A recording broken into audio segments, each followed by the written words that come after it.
ಮಾಜಿ ಸಿಎಂ ಜಗದೀಶ್ ಶೆಟ್ಟರ್ ಕಾಂಗ್ರೆಸ್ ತೊರೆದು ಮರಳಿ ಬಿಜೆಪಿಗೆ ಸೇರ್ಪಡೆಯಾಗಿದ್ದಾರೆ. ಈ ಬೆನ್ನಲ್ಲೇ ಅವರ ಜೊತೆ ಕಾಂಗ್ರೆಸ್ಗೆ ಬಂದಿದ್ರಲ್ಲ ಲಕ್ಷ್ಮಣ್ ಸವದಿ ಬಿಜೆಪಿ ನಾಯಕರ ಜೊತೆಗೆ ಓಡಾಡ್ತಾ ಇದ್ದಾರೆ. ಸವದಿ ನಡೆ ರಾಜ್ಯ ರಾಜಕೀಯದಲ್ಲಿ ತೀವ್ರ ಕುತೂಹಲ ಮೂಡಿಸಿದೆ. ಕೆಲ ದಿನಗಳ ಹಿಂದೆ ಸವದಿ ಅವರು ನೇರವಾಗಿ ಡಿ ಕೆ ಶಿವಕುಮಾರ್ ಅವರನ್ನು ಭೇಟಿಯಾಗಿದ್ದರು. ಬಿಜೆಪಿ ಸೇರೋದಿಲ್ಲ ಅಂತ ಹೇಳಿದರು, ಮುಂದೆ ಮಂತ್ರಿ ಮಾಡ್ತೀನಿ ಅಂತ ಕೂಡ ಹೇಳಿದರು. ಆದರೆ ಈಗ ಬೆಳಗಾವಿಯ ಬಿಜೆಪಿ ನಾಯಕರ ಜೊತೆಗೆ ಗೌಪ್ಯವಾಗಿ ಸುತ್ತಾಡ್ತಾ ಇದ್ದಾರೆ. ಆದ್ದರಿಂದ ಸವದಿ ಬಿಜೆಪಿ ಮರು ಸೇರ್ಪಡೆ ಗಾಸಿಪ್ಗಳಿಗೆ ಮತ್ತೆ ರೆಕ್ಕೆ ಪುಕ್ಕ ಬಂದಂತಾಗಿದೆ.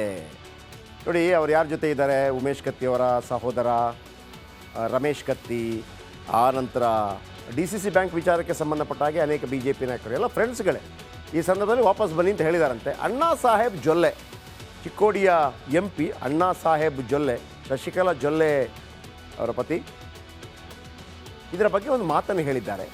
ಏನು ಹೇಳಿದ್ದಾರೆ ಕೇಳಿಸ್ಕೊಳ್ಳಿ. ನೋಡಬೇಕು, ನಮ್ಮ ಕೇಂದ್ರದ ಮುಖಂಡರು ಮತ್ತು ರಾಜ್ಯದ ಮುಖಂಡರು ಸೇರಿ ಅದನ್ನು ವಿಚಾರ ಮಾಡ್ತಾರೋ.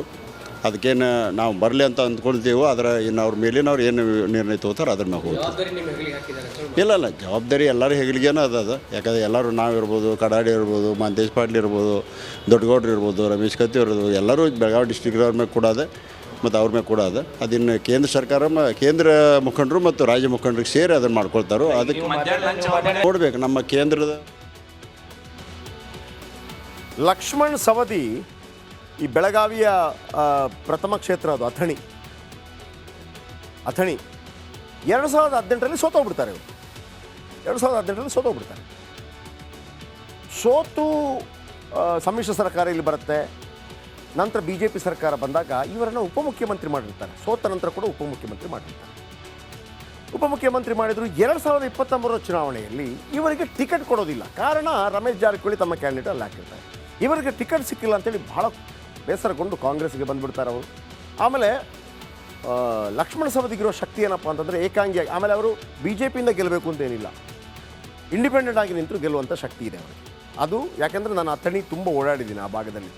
ಆಮೇಲೆ ಸಕ್ಕರೆ ಕಾರ್ಖಾನೆ ಇದೆ, ಸಾಹುಕಾರ ಗೆಲ್ಲಬೇಕು, ಸೌದಿ ಸಾಹುಕಾರ್ ಅಂತ ಹೇಳ್ತಾ ಇದ್ದಾರೆ. ಇವರು ಲಿಂಗಾಯತ ಸಮುದಾಯಕ್ಕೆ ಸೇರಿದಂಥವರು. ಆಮೇಲೆ ಅಲ್ಲಿ ತುಂಬ ಲಿಂಗಾಯತ ನಾಯಕರು, ಶಶಿಕಲಾ ಜೊಲ್ಲೆ ಇರ್ಬೋದು, ಆಮೇಲೆ ಅಣ್ಣಾ ಸಾಹೇಬ್ ಜೊಲ್ಲೆ ಇರ್ಬೋದು, ಉಮೇಶ್ ಕತ್ತಿ, ರಮೇಶ್ ಕತ್ತಿ, ತುಂಬ ಲಿಂಗಾಯತ ನಾಯಕರುಗಳಲ್ಲಿ ಇವರು ಕೋರೆ, ಇವರೆಲ್ಲ ಪೈಕಿ ಇವರು ಒಬ್ಬರು. ಇವರನ್ನು ವಾಪಸ್ ಕರ್ಕೊಂಬರ್ಬೇಕು. ಇವರನ್ನು ಉಪಮುಖ್ಯಮಂತ್ರಿ ಮಾಡಿರ್ತಾರೆ ಸೋತಿದ್ರು ಕೂಡ. ಆದರೆ ಬದಲಾದ ಕಾಲಘಟ್ಟದಲ್ಲಿ ಅವರು ಕಾಂಗ್ರೆಸ್ ಸೇರಿದ್ರು. ಈಗ ಜಗದೀಶ್ ಶೆಟ್ಟರು ಬಂದರೆ ಈಗ ಇವರನ್ನು ವಾಪಸ್ ಕರ್ಕೊಂಬರುವಂಥ ಪ್ರಯತ್ನಗಳಾಗ್ತಾ ಇದೆ. ಯಾಕೆ ಪ್ರಯತ್ನಗಳಾಗ್ತಾ ಇದೆ? ಕಟ್ಟಡ ಹಿಂದುತ್ವವಾದಿ ರಾಜಕಾರಣಕ್ಕೆ ಸವದಿ ಫೇಮಸ್ ಅಂತೆ. ಆಮೇಲೆ ಮೊದಲಿಂದಲೂ BJP ನಾಯಕರಾಗಿದ್ದರು ಲಕ್ಷ್ಮಣ ಸವದಿ. BJPಯಲ್ಲಿದ್ದವರಿಗೆ ಕಾಂಗ್ರೆಸ್ಗೆ ಬಂದು ತುಂಬ ಕಷ್ಟ ಆಗುತ್ತೆ. ಅದು ಒಂದು ರೀತಿಯಲ್ಲಿ ಇರುಸುಮುರುಸು ಉಂಟಾಗತ್ತೆ. ಅದು ಇನ್ನು ಕಾಂಗ್ರೆಸ್ಸಿಂದ ಬೇರೆ ಬೇರೆ ಪಾರ್ಟಿಯಿಂದ BJPಗೆ ಹೋಗಿ ಸೆಟ್ಲ್ ಆದವರಿದ್ದಾರೆ. ಅಲ್ಲಿಂದ ಬಂದು ಇಲ್ಲಿ ಸೆಟ್ಲ್ ಆಗೋದು ಭಾಳ ಕಷ್ಟ. ಇನ್ನು BJP ನಾಯಕರು ಸವದಿಯಲ್ಲಿ ಭವಿಷ್ಯವನ್ನು ಕಂಡಿದ್ದರು. ಹಾಗಾಗಿ ಮುಂದಿನ ನಾಯಕರನ್ನಾಗಿ ಮಾಡಬೇಕು ಅಂತೇಳಿ ಅದೇನು ವರ್ಕೌಟ್ ಆಗಲಿಲ್ಲ. ವಿಧಾನಸಭೆಯಲ್ಲಿ ಸೋತರು ಕೂಡ MLC ಮಾಡಿ DCM ಮಾಡಿದರು. 3 DCMಗಳ ಪೈಕಿ ಇವರು ಕೂಡ ಒಬ್ಬರಾಗಿದ್ದರು. ಆದರೆ 2023ರಲ್ಲಿ ಅಥಣಿ ಟಿಕೆಟ್ ಸಿಗಲಿಲ್ಲ ಅಂತ ಪಕ್ಷ ಬಿಡ್ತಾರೆ ಸವದಿಯವರು. ಅಥಣಿಯಲ್ಲಿ ಕಾಂಗ್ರೆಸ್ಸಿಂದ ಗೆಲ್ತಾರೆ ಲಕ್ಷ್ಮಣ ಸವದಿ. ಮಂತ್ರಿ ಮಾಡೋದು ಗ್ಯಾರಂಟಿ ಅಂತಿತ್ತು. ಆದರೆ 136 ಜನ ಗೆದ್ದ ಕಾರಣಕ್ಕಾಗಿ ಮಂತ್ರಿ ಆಗೋ ಚಾನ್ಸ್ ಇರೋದಿಲ್ಲ. ಈಗ ಜಗದೀಶ್ ಶೆಟ್ಟರ್ ಹೋದ ನಂತರ ಒಂದು ಮಾತ್ರ DK ಶಿವಕುಮಾರ್ ಹೇಳಿದ್ದಾರೆ, BJP ಸೇರಬೇಡಿ, ಮಂತ್ರಿ ಮಾಡ್ತೀವಿ ಅಂತ DKಶಿ ಹೇಳಿದ್ದಾರೆ. ನನಗನ್ಸುತ್ತೆ ಒಂದು ವೇಳೆ DKಶಿ ಹೇಳಿದರೆ ಮಂತ್ರಿ ಮಾಡೇ ಮಾಡ್ತಾರೆ. DKಶಿಗೆ ಬಗ್ಗೆ ಇರುವಂಥ ಒಂದು ಹೆಗ್ಗಳಿಕೆ ಏನಪ್ಪ ಅಂತಂದರೆ ಮಾತು ಕೊಟ್ಟರೆ ಆ ರೀತಿ ನಡೀತಾರೆ. ಅಂದರೆ ಯಡಿಯೂರಪ್ಪ ಅಂತಾರೆ, ಮಾತು ಕೊಟ್ಟರೆ ನಡೀತಾರೆ ಅಂತ. ಆದರೆ ಯಾರನ್ನ ಇಳಿಸೋದು, ಯಾರನ್ನ ಮಂತ್ರಿ ಮಾಡೋದು ಅಂತ ಪ್ರಾಬ್ಲಮ್ ಇರ್ಬೋದು.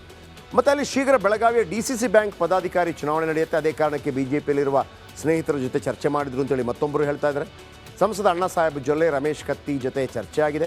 ಚರ್ಚೆ ವೇಳೆ ಸವದಿಯನ್ನು BJPಗೆ ಕರೆದಿದ್ದಾರಂತೆ ಸ್ನೇಹಿತರು. ಆದರೆ ಸೇರ್ತಾರೆ ಅನ್ನೋದು ಮಾಹಿತಿ ಬರ್ತಾ ಇದೆ.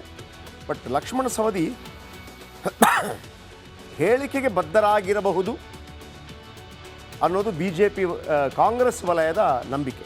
ಇಲ್ಲ, ಲಕ್ಷ್ಮಣ ಸವದಿ ಮಾತು ಕೊಟ್ಟರೆ ತಪ್ಪೋದಿಲ್ಲ ಅಂತೇಳಿ. ಏನಾಗುತ್ತೆ ಗೊತ್ತಿಲ್ಲ. ಮತ್ತೊಂದು ಕಡೆ